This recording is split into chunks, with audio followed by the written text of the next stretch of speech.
They called it a conspiracy theory. They said it is impossible. But today, I sit down with a former CIA officer turned whistleblower who says specific Venezuelan code is still inside U.S. voting machines right now. Gary Berntsen names the code, reveals the trap, and explains why it has not been removed yet. You can't miss this. Our election systems have been penetrated since almost 2008. Venezuelan software, source code, and software and hardware from China was installed in these things. And the American electoral system, as electoral systems in 70 countries around the world, have been penetrated, and elections have been changed for political reasons and for money for almost 16 years. It is horrifying. Well, let me ask you this. Why do it? You're a career CIA guy. Your guy speaks multiple languages. You've done operations that would blow people's minds. You've been an investigator for a long time. I'm guessing the pension is really good. Why get involved in this? What triggered you to say, hold on, there's something going on here that people need to know about? Because you blew the whistle, which changes things for you. Although whistleblowers are supposed to be protected, you guys really aren't that protected. Why did you do this? No. In 2017, I began working with a man by the name of Martin Rodil. And Martin had been an investigator / consultant with the Drug Enforcement Agency. Okay. So here I have a CIA background. I'm the guy that led the invasion of Afghanistan in 2001. Martin Rodil, who's like the greatest expert on Venezuela. We joined forces together to do whistleblowing against the Cartel del Sol's money laundering. The Cartel del Sol is the government of Venezuela. It was led by Maduro, first Chávez, then Maduro, Delcy Rodriguez, Jorge Rodriguez, Diosdado Cabello. There's about 8 big leaders of this organization. And they have stolen and had laundered almost $2.7 trillion in the last 25 years in oil, gold, drugs. It's the largest transnational criminal organization in history. And we were collecting information, filing it with the Department of Justice and with the Department of Treasury, and targeting them because as a whistleblower, you get paid on the bank fines. Yes. Okay? And as we were doing this, we stumbled into election fraud. And we learned that individuals, a company called Smartmatic, kept coming up again and again and again. And the people who were the financiers for the drug trafficking were tied to people in the electoral market, you know? Yeah, right. And so when 2020 occurred, I turned to my partner and said to Martin Rodil and said, Martin, this doesn't look right. There's some real serious problems. And then he explained to me that he had been involved in an investigation 6 years earlier against Smartmatic, and he showed me the data. And then we had access to a couple of individuals' sources. And early on, they were able to explain to us how Smartmatic was created. 3 Venezuelan American engineers were brought down there to assist Hugo Chávez in a recall election in 2004. How they designed the source code, which is the heart of the system. How they then flew off to Italy and purchased thousands of Olivetti lottery machines and transitioned them into being election machines. Oh, wow. And how they stole the first elections in Venezuela. And when they did that, the Carter Center was down there certifying that this was the greatest election, the most secure election in history.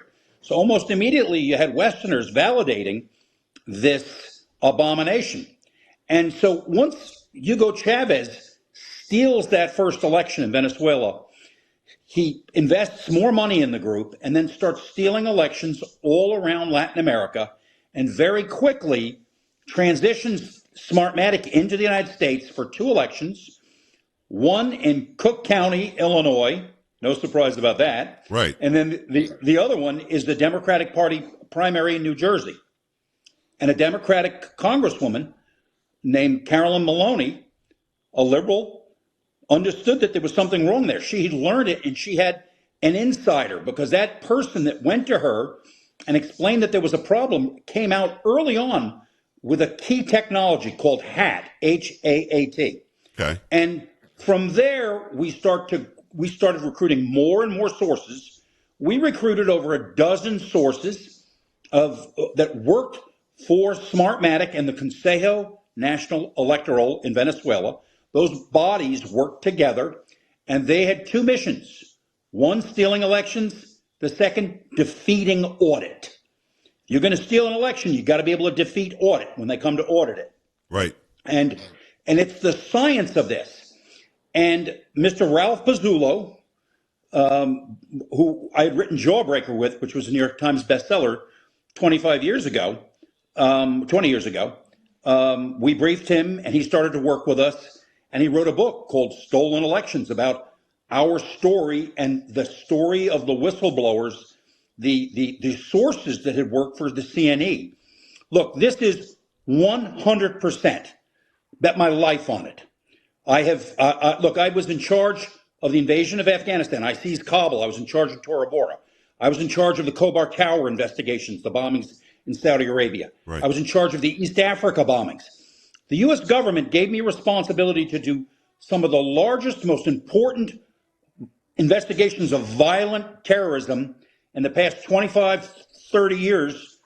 And so I'm telling you, from that history, I'm telling you the truth, and I've been telling everyone the truth about this, and we methodically raised money, penetrated these organizations, and have been able to bring the information forward in Mr. Pizzulo's book, Stolen Elections, and have worked with others. Look, there's a gentleman by the name of Patrick Byrne that was critical in financing this, and he was dedicated to this. He's wonderful helping this. Mike Flynn, General Mike Flynn, is an early believer in us, and all of us have worked together. Martine and I were primarily working together because we were whistleblowers. But then in addition to doing the asset recovery and then doing the stolen elections, which we have covered from A through Z, and this is, both Smartmatic and Dominion, then we stumble into Tren de la Aragua. Other sources that we had tell us, they've taken these gang members that were working on a project to build a train from Caracas to a place called Aragua in Venezuela. Right. The business went bankrupt. So the 2,000 union members became a criminal enterprise doing kidnappings, extortion, murder, drugs. A lot of them wind up in a prison. There's an assault on the prison. 17 of them are killed. But the president of Venezuela learns that, hey, this is a really organized gang. He puts a phone into the prison, starts coordinating with them, and ultimately they would take 300 of those prisoners out of that prison. The Venezuelan intelligence service, the Belarusian intelligence service, and the Cubans would give these guys paramilitary training, 6 weeks of it, crypto, how to do fires, how to do weapons, how to do all sorts of covert organization. They put the 300 of them in the United States, and they opened up 20 offices. And then when the Biden administration opened up the floodgates, 5,000 people poured into the United States who were Venezuelan gang members from Tren de la Aragua and fell in under those 20 offices. That's we went nuts. to the Biden administration on this. Look, when you go back to the election stuff, and we went to the Biden administration on that too. Yeah. Well, hold on. Let me stop you. The Biden administration is not going to do anything about it because he allegedly got 80-something million votes. So that's obvious. Well, no, the Biden administration was going to first. We went and met someone, an FBI officer, during the Biden administration, and in Washington, D.C., in a law firm. And that FBI officer, after seeing our 3-hour briefing, said, Mr. Berntsen, I recommend you and your business partner flee the city. Because when my supervisors find out what you're doing, they're going to destroy your investigation. They're going to find ways to prosecute you. They'll plant things on your computer. They'll do anything to destroy you. I would have to leave the United States for a year and live in Switzerland as we were continuing the investigation. That's amazing. Here I am, someone that served in the armed forces of the United States, in the Air Force, served, 4 years, 24 years in the CIA, 28 years total service to the government. I have to flee the United States to participate in an investigation that is targeted at our destruction. It's Gary Berntsen. Gary, let me stop you for a second. It's a former CIA senior operations officer, the guy who, along with Martine, what's his last name, Rodil? Rodil. He and Martine Rodil did the investigation. They did the whistleblowing. They did the investigation that was now exposed in Stolen Elections, the book by Ralph Pizzulo. I got to take you back to some of what you said. There's so much there, but my brain's going on, 100 miles an hour. I'm sorry. No, don't be sorry. That was incredible information. Does Hugo Chávez lose that election if they don't steal it? I mean, was he going to lose? Lost it. They flipped 20% He would have lost 60-40, Wow. but he won it 60-40 And is in it true that 2004. Maduro really lost 70-30? That an independent Yes. investigation finds that the guy who took him on, the opposition, was absolutely going to win and then loses by a lot. So was that going? They just been stealing them all along, the whole 16 years? And they've been stealing them globally. Look, and what's even worse is this. People in the United States government knew this. Well, why did they let the People machines in? in Because our they wanted intelligence to community, control it? look, people in the intelligence community, in the IC, people in USAID, the State Department, knew what this was. We're using it. Look, there was an organization called SEPS. Okay, it's a non-governmental organization Yeah. in Arlington, Virginia.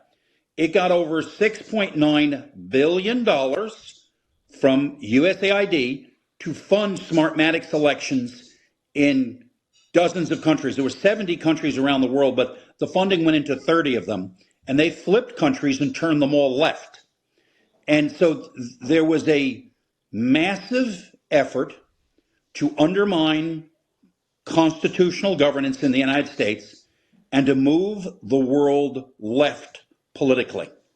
And if And you this move it, was and if you move it Venezuela. left, if you move it left politically, then the globalists can control it. The WEF can control Yes, it. sir. The thing stopping them from taking over the globe is us and our Constitution. It's Gary Berntsen. Gary, where can people follow you? Are you on X? Where are you? No, I just do interviews once in a while. I'm not on social media. Gotcha. I I would don't ask blame you. everybody to read the book, Yes. Stolen Elections by Ralph Pizzulo. I did a video before the election in 2024 where I came Okay. out and did a 16-minute video that said, hey, this is a terrible problem. Both Smartmatic and Dominion have software created by the Venezuelan government and hardware that is Chinese. Look, in addition to the source code being in Venezuela, the hardware is manufactured 60 miles outside of Beijing. Wow. I mean, so you got source code and software from Venezuela, hardware in China. What could possibly go wrong? Let me ask you. Yeah. I want to ask you a couple of questions about the investigation. And again, you've got me going a million miles an hour, which is great. Sir. I absolutely love it. And I think the people watching and listening are going to learn a lot from this. We were told by people who ran the Dominion or Smartmatic machines that they were not connectable to any sort of a local area network or even a WAN. They couldn't get on the internet, which of course later we found out that they could. Even their own training videos said lying. you can. All right, so well, it's a simple question then, because I know technology pretty well. I built my own studio, the whole thing. I built computers. Having said that, it would be very easy to tell if something can or cannot connect to the internet. Why did we not investigate? They said it doesn't. We just believed it. They had people inside of CISA, the Cyber Infrastructure Security Agency. I hate that organization, by the way. I hate CISA, yeah. When individuals complained about the potential corruption, they would call Smartmatic and Dominion on the phone and coordinate their responses with the criminals. And so individuals in CISA understood what was happening and were aiding them. We're going to learn that many people in the United States were aiding these people and were participating with these people. You don't need a lot of them once you've got the technology down and you deploy the infrastructure. But let me step back for one thing. Please. Smartmatic did the world. Dominion got all the contracts in the United States. They split the world up, these guys, okay? They had an agreement between them. Dominion controlled the swing states in the United States. And Dominion opened up a research office in Belgrade, Serbia. And in Belgrade, Serbia, there were 98 individuals that were system administrators that were Serbians, Venezuelans, and Chinese, controlling the swing states and controlling key elections and deciding who would win. That had to be because we let them. There's no way anybody who loves America would allow for those three entities to be involved in our elections whatsoever. So you're saying this was absolutely an inside job, or else those machines don't get there. A combination of them, but look, they weren't ready for Trump in 2016. That was a shocker for them. Right. They thought that he was a joke, and they didn't realize the incredible political force that he would be. Right. In 2020, they probably stole at least 15 million votes across the country, at least, to put Biden in office. In 2024, they were blocked We were aware of what they were doing. A small group of very brave American technicians interrupted the Serbian operation, blocked them, and Trump was able to win. Others have gone on the internet and said, oh, Cyber Command did this and that and that. Wrong. It was a very small team of Americans who were patriots. Good. That were very skilled, that stopped them from stealing 2024. Had they stolen the election in 2024, they would taken control of the Senate. They would have instituted the Wyden plan, which was like 24 people in the Supreme Court. They were going to add 13 more people to that, make multiple things, and they would have altered our constitutional republic. This was very dangerous. We came very close to losing the country. It's Gary Berntsen. Get this book. It's called Stolen Elections. When I had Ralph on, I asked him something that you just already alluded to. How did Trump win in 24? You just told us how he won in 24. But let me ask you this. Why does Fox pay $787 million to Dominion if Dominion, we have proof through your investigation that Dominion did things that it shouldn't have been doing? And by the way, is it true that Dominion doesn't even exist anymore? Is that really right? Good questions. First off, we briefed Fox's lawyers. We showed them everything. They had the information. They knew. We briefed Fox's lawyers, too. And then they got on their knees for the cartel, and they knew they were innocent. And so my question is to the board of Fox and to Paul Ryan, former Speaker of the House. Who's on the board, right? Why did you get on your knees? Why did you collude and allow the cartel to do this? Was it your hatred for Donald Trump, or was there some other reason for this? Yeah. But I would ask former Speaker of the House, who's on the board, and he knew I and my partner had that information, and he refused to allow our information to be used in their defense, and is what we've been told. I wasn't a witness to the thing, but we've had people tell us this. Yeah. And so Fox purportedly has paid $767.5 million. And once they did that, it created a silence across the country, because of course, if Fox was willing to pay that, it must be true. Well, Gary, every single network stopped talking about Dominion. They were scared to death. In fact, many networks put out a statement saying, we have never questioned Dominion and the Dominion systems. So this, if I'm getting what you're laying down, is a ruse to make people stop questioning it. Exactly. Look, once I did my video before the election, and the team went after them, the guys in Serbia, I assumed that the left might win in the United States, and that I would spend much of the rest of my life in prison and fighting a leftist government in America. Fortunately, that didn't happen. And fortunately, we have a president, Donald Trump, who's fighting back. What they did yesterday in Georgia, grabbing those ballots, beautiful. I want to talk about that at length. I want to talk about that, because that was a major story that just happened. It's Gary Berntsen. Get this book called Stolen Elections. Stolen Elections, written by Ralph Pizzullo, Pizzullo, and also it's based on the research by this man and Martin Rotil. Martin Rotil. Okay.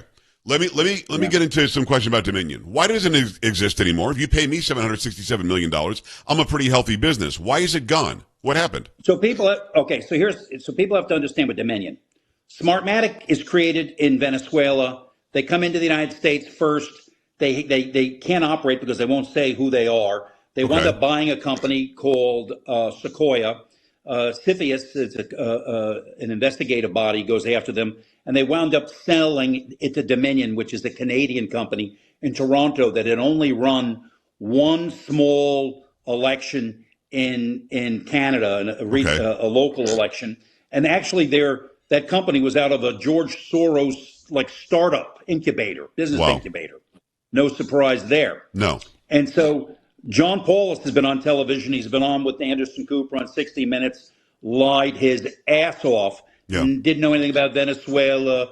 He's like, I'm a Mountie. I'm a wonderful guy. I'm just Canadian. Don't know anything about this. Total liar. And he employed a bunch of the key Venezuelans, who integrated the source code into their machinery. And he's completely guilty. And so he sold the company, because once I went public and everybody else came public, all the other people, they realized they were caught. We have their source code, so the point here is that none of them sued me. They didn't sue Ralph. They didn't sue Martine. Everybody else has been sued. Rudy was sued. Sidney Powell was sued. Right. Mike Lindell was sued. Nobody sued me, Martine, or Ralph. You know why? Discovery. We have all their information. Yeah, Discovery. Right. They don't want to that's go to obvious. Discovery. Well, does Dominion still exist or not? Did they sell it or did they get rid of it? Does it still exist? To another company called Liberty. But the source code is still in there. Okay. There's a problem here. We have to get rid of all electronic voting. You look, if India, if the country of India with 1.5 billion people could do it on paper ballots, we can do it on paper ballots. We did it on paper ballots forever. Yeah, we didn't have to go to these machines at all. But the trick was, Gary, they convinced Americans that technology is always better. Technology is always better. It's right. Foolproof. It's not a human being that's adjusting anything. What you vote for is what you're going to get. I hope we're waking up now. Let me ask you this. How much was the Venezuelan capture of Maduro and his wife? How much of that was about the 2020 election? Do you think that played a role? A lot. Look, there's another piece to this. There's an individual by the name of Hugo Chávez, the chief of military counterintelligence. He's sitting in New York in a prison. Okay. He's written a letter to Donald Trump openly stating, I was involved. I sent my people over there. We stole your elections globally. There's another general in jail in the United States named Cleaver Alcala. He wrote a letter saying, yes, this other general, and he names the guy, was sent over there, Carlos Quintero. Carlos Quintero is the deputy, stole elections. And he explains what these things have been put out and into the public eye, and the media refuses to cover it because if conservatives and if Donald Trump say it, it's got to be a lie. And this is all I.O. It's information operations. The news media, the major media are all liars. It's so terrible. Right. Because I used to appear in the media for years. Well, we agree, Gary. They are liars, but at the same time, they can't possibly say Biden didn't really win because then that's it. Any credibility they had left is gone if they admit that something went wrong in 20. But soon they'll have to admit it, won't they? Let's talk about they Georgia. Will now. You go into Fulton County, Georgia, and you start collecting records. What might be found there? If you're investigating it, what are you looking for? Well, first off, you're going to want to look at you're going to want to see what vestiges you can still find of the source code. You're going to want to look in the DLL file. I mean, there's a lot of technical things that you want to look at. Look, those machines, there are 14 different technical ways to steal an election. And you can use number 1 and number 5, number 7, number 8. Wow. They use the same techniques in counties that are adjacent. This is a science. And they're stealing them on the scanners. They're stealing it at the tabulator. I mean, we have all the technology. And by the way, to the Democrats in Georgia who are whining and crying at the moment, let me explain to you. We have some of the witnesses are here that are in America that built those machines, built the hardware, and they're testifying to the U.S. government. They will show everybody how this works in about 30 seconds. Wow. Okay? Amazing. The people that built those damn machines are here, and they're witnesses to the U.S. government. So you people on the left, it's over. It's over. Well, it is over unless we're not careful about the midterms, because then they're gonna impeach Donald Trump every day. If the House goes to the Democrats, all of this will go away again, and that's my problem. So we need to put this in like warp speed and let people understand what happened. The president has got to move fast. I agree. Look, the challenge the president had was there were so many acts of illegality against him and against the country that it's been difficult. Look, we went as soon as the president got elected. Martine Rodil and I were at the DNI's office. Briefing them on the machines. And we briefed them 4 or 5 times. And the people were there, quite frankly, didn't comprehend what we would, they didn't have the right people in front of us. Right. Finally, the president named a very senior guy to the White House, who I don't want to say his name, but he is an expert in all of this. Okay. And he is driving a lot of this because he understands the technical aspects and the legal aspects. And so the president understands. His senior staff understand. Look, we briefed the president's campaign a month before the election. We showed them the whole thing. They were horrified. They That's were amazing. horrified. Well, so in Georgia, we know 315,000 ballots weren't certified right. They weren't signed at the beginning. They weren't certified at the end. We have the video of people pulling these ballots out from underneath tables. And then we have the machines in place that can steal some here, a little bit over there, maybe move some over there. Again, at the end of the day, when we walk away from this, will it be understandable for the average American exactly what went down? Some of our material will be put in the media. Look, they're able to enter. This was on a Microsoft system. They were able to enter through three different ways using a tool called Eternal Blue, Right. and the passwords, the code numbers to get in were left in the open in three different places. Wow. So you could unlock that part, and then you had a separate program that you would insert that would then change the algorithm of how votes were counted, and then you could back out and cover your traces, and there was no evidence that you were ever there. The most dangerous thing was that at the very end, and thank goodness we discovered this when we did, is that, and I'm not a computer engineer, but they created a system that had what we call a virtual machine.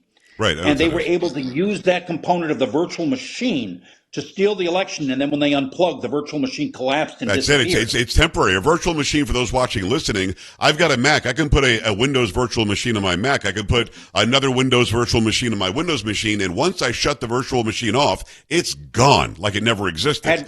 That's bad. Had we not found them in this cycle, there might not have been an opportunity in the future. It would have been more difficult. But look, we did this with human intelligence. Yes. Finding individuals who were involved in the crime, recruiting them, convincing them to assist us and cooperating with us, recruiting other people. We had a dozen sources. And again, I'll say his name, Patrick Byrne, and the other person, General Mike Flint. God bless those two men. They put everything on the line to come in with us. You know, Patrick spent tens of millions of his own money. We're bankrupt. We bankrupted ourselves essentially, but that's okay. We'll make the money back. Right. We used everything we could because we were not going to have our constitutional republic destroyed. And I love that you're doing it. I love that you're speaking out about it. Gary Berntsen, he's a whistleblower, former CIA senior operations officer. Let me ask you about Georgia a little bit more, because the day before January 6th, and that took all the news cycle away, the day before was the runoff election for both Senate seats. Both Senate seats went to Democrats. Is there a chance that went that way because of what you're talking about? Because that's a red state. And I was stunned to see the Democrats won both those seats, giving the Senate to Democrats, by the way. We actually have the images, court-ordered images, and we're able to use the images with our engineers to look how they stole an election for Senator Ossoff, how they put Ossoff into office initially. Right. And we could actually run the program in one county and watch how he got one set of votes with the first run through, and then when they put the program in, it flipped the votes, what the second one looked like. And we were able actually to show that to the Trump campaign before the 2024 presidential election. We showed that to them. Good. And I forgot the name of the senator that lost. He's actually the ambassador in Beijing right now, but I can't think of his name either. I don't know. I forgot. Yeah, he got to see how he lost. It's not Green, is it? Was it Senator Green? No, we got to show it to him. Yeah, but Senator Ossoff won that election that way. And then Warnock won as well, which seemed unlikely to me too. Look, here's the problem: that the governor of that state had been the Secretary of State. He awarded Dominion the entire state. Wow. And I believe his chief of staff became the head of Dominion for the state. How convenient. Well, wait, let's talk about the phone call that Trump made, because this is such a vital piece of information. Trump basically said, we know there are hundreds of thousands of votes that are in question. We just need to find 11,780, because that's all I needed to beat Biden. And they took that to mean he wanted them to electioneer and rig it and grab votes. Unfortunately, right. It was sloppy speech. It was improper wording. I agree with you. Yeah. Careful, because they look in some of these states, when like you go to Pennsylvania, it's like they stole 1 million votes so that Biden could win by 10,000 or something like that. It's just like the lift was so heavy for them to get him across the finish line. And but look, they indicted Trump over Gary. They indicted Trump over that. I My know. God. I mean, Look, how deep does this everyone in go? Let's America put the one guy day in is going to prison? look. Everybody one day is going to look back on this period of time and say, "Wow, they were stealing elections." It'll be just a fact, Wow. and they won't realize the great trouble we went to. Do you know when my partner? I was out of the country in Switzerland watching the election. Patrick Byrne was, in Qatar, and Martine was in Norway. And when he landed, the bureau was waiting for him to grab him at the airport. In They were Norway or there. back here? No, when he flew back into the United States after we Wow. were out of the country for the election. And so when he flew back and he landed, the Bureau had like put his name in. They had these CBP guys, Customs and Border Patrol, to Yeah. grab him. But Martine had the phone number handy of a U.S. prosecutor. There was one prosecutor in the country Good. that was helpful and loyal and stood up for us. And that prosecutor got on the phone and chewed their asses, and Good. they let him through, and they didn't take his phone or his technology. But they were ready to grab Martine on his return. They were looking for me too, and so It's I didn't sick. return for another couple of months. Well, smart. I mean, look, you guys whistleblowing could save the republic, and I love that you did it. Go get the book called "Stolen Elections" by Ralph Pizzullo. This is one of the investigators. It's Gary Berntsen. Let's. Are all the swing states in play from 2020? Georgia, Wisconsin, Arizona, Pennsylvania. We just go down the list. The whole Are they? thing. Were they all screwed with? Look, let me just say something. We're talking about Smartmatic and we're talking about Dominion right now, the big things. Yes. These software is in, I don't count any machine as safe. There are other companies out there, and I'm not going to take them on right now. Right. But don't, if someone is selling this software, this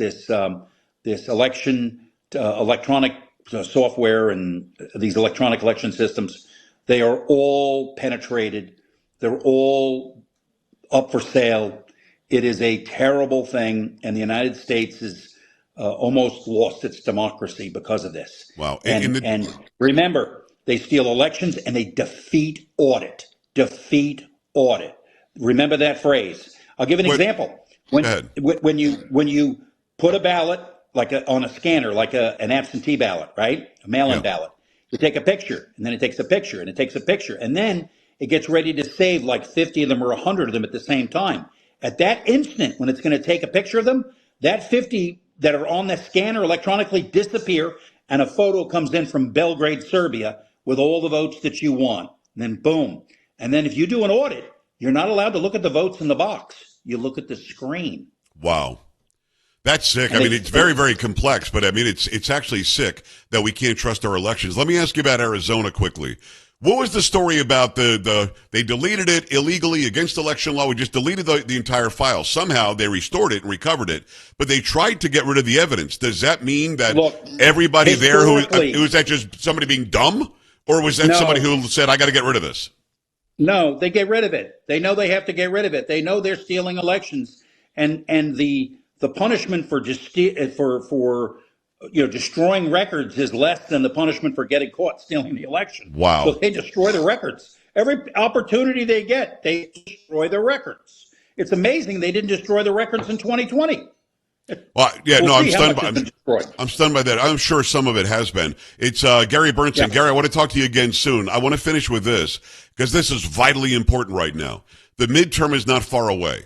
If that goes to the left, to the progressive left, if it goes to the Marxists, if it goes to the WEF, if the House and Senate or one or the other goes to the left, we're in big trouble. Are these machines going to be used coming up in this November's election? I would hope that the president will be able to make a compelling argument to block the use of these things across the country. We can't use them. And we have to just show, every state has to see that it's full of Chinese software, which is targeting us. Look, the software was not, or the hardware made in Beijing, sent over to Taiwan, white labeled, made in Taiwan, not then shipped to America. That was a lie too. And I mean, we know everything about everybody. We have their software. Now the president is moving forward. Finally, this has been too slow, and I blame the intel community. Look, the Central Intelligence Agency, my old former employer, they knew about this. They knew about this. There's some explaining that needs to go on. Yeah, but now time is of the essence, though, Gary. I mean, we're running out of time before the midterms. That's my problem. And you're right. It's been like molasses, but when you've got a swamp is going to make it like molasses. I get that. So these machines might be in use. I know that you're not a lawyer. Can the president do an executive order saying no more machines? Do you need legislation to pass saying no more machines? How do you do that? Because generally speaking, the general elections are run by state legislatures. Yeah, I know. You're going to need, I think there's going to have to be some sort of ruling on national security that these are a threat, that this technology is a threat to the United States. Right. It's going to have to be technology based, that none of these election machines can be used because, first people said there's no Chinese technology. Now they're admitting there's 59%. Are you kidding me? And yeah. So, I mean, it's this whole thing is it's the worst fraud ever conducted on the United States. It was the greatest threat to America since the Civil War. Mm. Who does it? The DNI, the NSA, the intel communities you said could be in cahoots. Who does it and gives that report to the American people? Say, yeah, we better just fill out a paper ballot. That's going to be a question for the president. Okay. And the president's going to have to decide which technical component of the government will lead that effort, but he has to block these machines. Yes. He can't use them. He's got to find a legal way to deny entry of the machines into our lives, because they have been used by the Cubans, the Russians, and the Chinese, and the Iranians. All knew who was going to be elected president. In 2020, when Donald Trump had the election stolen from him, the Iranian foreign minister was sitting in Caracas watching the election with Maduro. That is stunning. That's where he was. It's Gary Berntsen, former CIA senior operations officer. He's an author, he's a whistleblower, and he's a guy who's telling us the truth about what's happening with our elections. And I hope you'll go get this book called Stolen Elections. Gary, let's do it again soon. Incredible information. I really loved having you on. Thank you, sir. Really appreciate you. That's it for Unshaken and Unafraid with Joe Pags this time. Another one to drop very soon. We'll see you then.